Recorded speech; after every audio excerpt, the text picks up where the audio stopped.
Quero saudar todos na paz do Senhor Jesus, seu irmão em Cristo Juvenil Ribeiro. Eu quero deixar uma mensagem hoje aqui no livro de Hebreus, capítulo 11, o versículo 1, né? Uma palavra que fala sobre fé. Nós sabemos que a fé é algo importante na vida de um cristão que serve a Deus, não é verdade? Então diz assim, ora, a fé é o firme fundamento das coisas que espera e prova das coisas que não se vê, porque por ela os antigos alcançaram o testemunho. Pela fé entendemos que os mundos e pela palavra de Deus foram criados, de maneira que aquilo que vê não foi feito o que é aparente. Pela fé Abel ofereceu a Deus o maior sacrifício do que Caim, pelo qual alcançou o testemunho de que era justo, dando a Deus testemunho dos seus dons, e por ela os da morte ainda falava. E pela fé Enoque foi trasladado para não ver a morte, não foi achado porque Deus o trasladou, visto que antes da sua trasladação alcançou o testemunho do que agradou a Deus. Ora, sem fé é impossível agradar a Deus, porque é necessário que aquele que se aproxima de Deus creia que Ele existe, que é galardoador e dos que busca. Pela fé Noé, divinamente avisado das coisas que lhe devia vir, e temeu para a salvação da sua família, e preparou uma arca, e pelo qual condenou o mundo, e foi feito herdeiro da justiça, que é segundo a fé. E pela fé Abraão, sendo chamado e obedeceu, ainda por um lugar que havia de receber por herança, e saiu sem saber para onde ias. Meus amados queridos irmãos, é uma palavra muito importante para nós que somos cristãos, que servimos a Deus, não é verdade? E nós sabemos que a nossa caminhada ela é por fé, que nós temos que acreditar na Bíblia, a Bíblia Sagrada, que ela é inspirada por Deus. E se nós não acreditar que a Bíblia é inspirada por Deus, nós não podemos ter fé e não podemos alcançar a salvação. Então nós temos que crer que a Bíblia é a palavra de Deus e ela é a boca de Deus que fala conosco. E a Bíblia está dizendo aqui que sobre fé, que nós temos que ter fé se nós queremos alcançar o testemunho perfeito na presença de Deus. E aqui a Bíblia dá alguns exemplos que os apóstolos escreveu e deixou para a igreja dos Hebreus, dando alguns exemplos de alguns irmãos que alcançaram através da fé, com seu bom testemunho e crendo que Deus podia fazer aquilo por eles. E uma delas está aqui, olha, a fé é o firme fundamento das coisas que espera e prova das coisas que não se vê. É o firme fundamento das coisas que se espera e prova das coisas que não se vê. Nós acreditamos que Deus tem o que é bom para nós. O que está na Bíblia, que Deus foi preparar no céu para nós, nós acreditamos que isso existe e está lá no céu preparado para nós. E um dia nós vamos receber. E disse mais, porque por ela o antigo alcançou os seus testemunhos. Pela fé entendemos que muitos, pela palavra de Deus, que o mundo pela palavra de Deus foi criado, de maneira que aquilo que se vê não foi feito de que aparente. Aqui o apóstolo estava dizendo, olha, nós temos que ter fé, porque nós temos que acreditar que pela palavra de Deus o mundo foi criado. E a Bíblia diz que o mundo foi criado, então nós temos que acreditar na palavra de Deus, que pela palavra de Deus o mundo foi criado. Aí a Bíblia diz mais, olha, pela fé Abel ofereceu a Deus o maior sacrifício do que Caim, pelo qual alcançou testemunho que era justo, dando a Deus testemunho dos seus dons, e por ela até depois da morte ainda falavas. Aqui a Bíblia está falando do primeiro homicídio que houve na terra, depois da queda de Adão, né, que o pecado entrou na vida de Adão e na vida de Eva. Eles tiveram 2 filhos, a Bíblia diz que Caim e Abel. Abel era um homem temente a Deus, que acreditava em Deus e vivia para Deus. Tudo o que ele fazia era para agradar a Deus. Só que Caim, Satanás já tinha conseguido colocar uma semente má no coração de Caim. E a Bíblia diz aqui que Abel, com seus testemunhos e pela sua fé em Deus, ele alcançou um bom testemunho, até mesmo depois da sua morte, quando Caim matou por causa de invejas, né? Porque Deus recebeu a oferta de Abel, o sacrifício de Abel, e não a de Caim, porque o que Caim oferecia para Deus não era perfeito, ele oferecia de qualquer maneira, mas Abel tinha todo o prazer de servir a Deus e oferecer um bom sacrifício. E a Bíblia diz que até depois da morte o sangue de Abel clamava a Deus. Então ele alcançou um bom testemunho. A Bíblia diz que Abel alcançou um bom testemunho perante Deus pela fé. Ele acreditava em Deus, ele acreditava, ele só tinha coisa boa dentro do seu coração.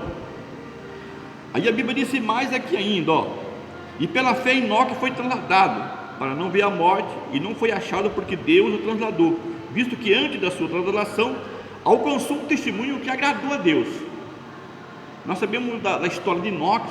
A Bíblia não dá muito relato. A Bíblia fala de Enoque, né, que era um homem que servia a Deus, um homem que temia a Deus, e a Bíblia diz que o testemunho dele foi tão grande, da maneira que ele obedecia a Deus, que ele acreditava no seu Criador, que Deus o trasladou, tirou dessa terra, para que ele não visse a morte, para que não morresse. Antes dele morrer, a Bíblia diz que Deus trasladou, porque ele tinha uma fé viva na presença de Deus. A fé dele era tremenda na presença de Deus, ele acreditava em Deus, e a Bíblia diz que Deus trasladou, ele deu um bom testemunho através da sua fé. E a Bíblia disse mais ainda aqui, e pela fé Noé, divinamente avisado das coisas que vinha, e temeram para salvar a sua família, e preparou a arca, pelo qual condenou o mundo e foi feito herdeiro da justiça segundo a fé. Você veja bem, um dia Deus chegou até Noé e falou: Noé, o negócio é o seguinte, o pecado cresceu muito no mundo, e eu vou destruir este mundo, eu vou destruir.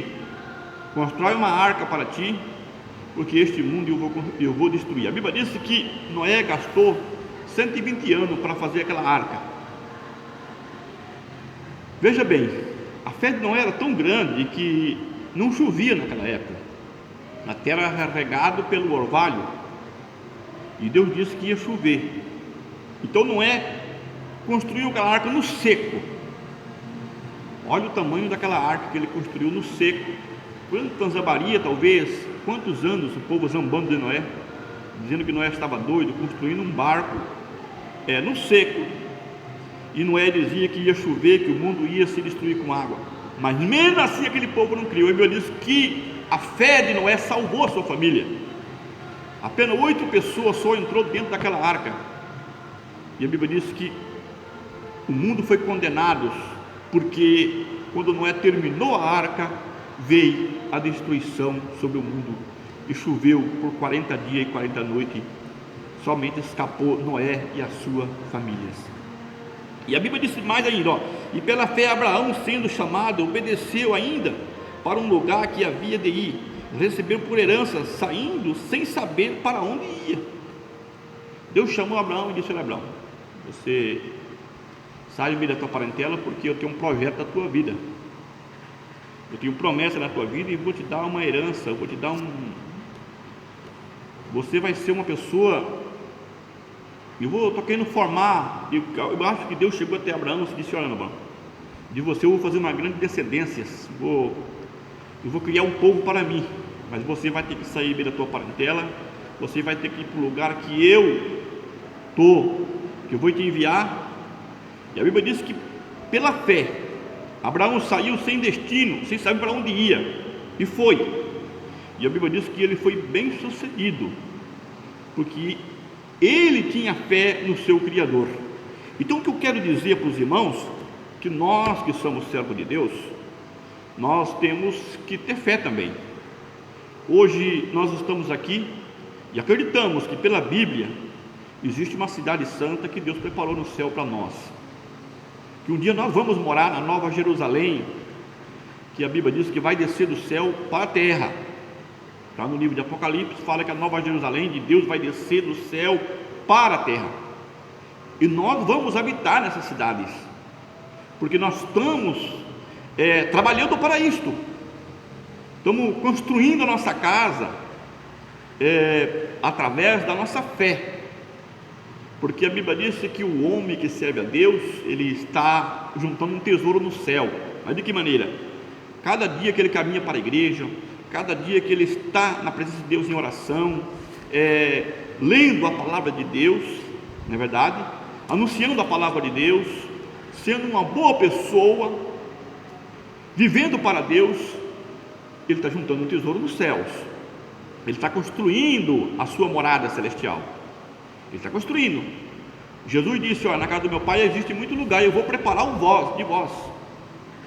Então, o ser humano daqui na terra, ele começa a construir desta maneira, pela fé, na caminhada junto com Jesus, e Jesus lá no céu construindo a sua casa, a sua riqueza celestial.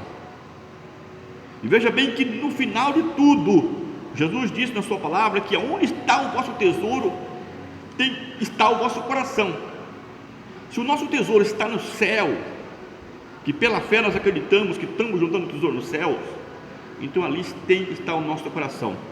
E a Bíblia diz que um dia nós vamos receber, que seja no arrebatamento da igreja, que estamos esperando o arrebatamento da igreja, né? Estamos esperando o arrebatamento da igreja, que pode acontecer a qualquer hora, a qualquer momento. Jesus pode tocar nas trombetas e os anjos descer e tirar os povos da terra, aquele que serve a Deus. E estamos esperando também, se nós descer a sepultura, a ressurreição, porque a Bíblia diz que todos aqueles que servem a Deus, que vivem para Deus, vão ressuscitar também no último dia, se ele chegar a morrer nessa terra, porque tem que cumprir uma parte da Bíblia também que diz assim: olha, do pó tu veio e do pó tu tornas. Se nós tivermos que cumprir esta parte e voltar para o pó da terra novamente, mas nós temos fé que vamos ressuscitar com Cristo no dia das suas vindas. Aí sim nós vamos herdar essa riqueza que Deus está preparando no céu para nós. Apocalipse fala da árvore da vida, Apocalipse fala da cidade santa, Nova Jerusalém. E a Bíblia diz mais ainda que essa terra que hoje estamos vivendo aqui, este mundo que está um caos, né? Na verdade o pecado toma conta deste mundo. Tudo que você veja hoje aí muitas vezes é contra a palavra de Deus. Tudo isto um dia ele vai ser destruído, não vai ser acabado mais o mundo com água, como aconteceu, não. Agora a Bíblia diz que está reservado para o fogo. O fogo vai limpar essa terra de ponta a ponta, e essa terra, a Bíblia diz que Deus vai preparar ela novamente, santificar, e vai dar para quem? Para quem que Deus vai dar essa terra novamente? Para os descendentes de Abraão. E quem que são descendentes de Abraão? Só o judeu? Não. Os descendentes de Abraão são todas aquelas pessoas que entregou a sua vida para Cristo como Salvador da sua alma, que vive para Jesus. Esses são descendentes de Abraão. Esse também está na mesma linhagem do povo judeu, que um dia foi escolhido por Deus para ser a sua descendência. O que eu quero dizer para todos, que estamos esperando aí a volta de Jesus em qualquer momento pela fé, estamos caminhando, mas acreditamos também que pela fé existe uma preparação. Não é simplesmente nós dizer: não, eu tenho fé, e não se preocupar com uma preparação. A Bíblia diz que a igreja do Senhor é a noiva do Cordeiro, e a noiva, quando ela vai se casar, ela tem que fazer o quê? Se preparar. A noiva, ela se veste de brancos, e a Bíblia diz que ela vai de encontro do seu noivo no altar para casar, de vestidos longos, roupas brancas, sem mancha. Assim também a igreja do Senhor, nós somos a igreja do Cristo, e nós estamos aqui hoje se preparando para o dia da volta do nosso Senhor Jesus. Eu quero dizer para você que você tem uma oportunidade de aceitar a Jesus como Salvador da sua alma. Através da fé você pode fazer isto. Aceita Cristo como o Salvador da tua alma. Que Deus abençoe a todos, em nome de Jesus.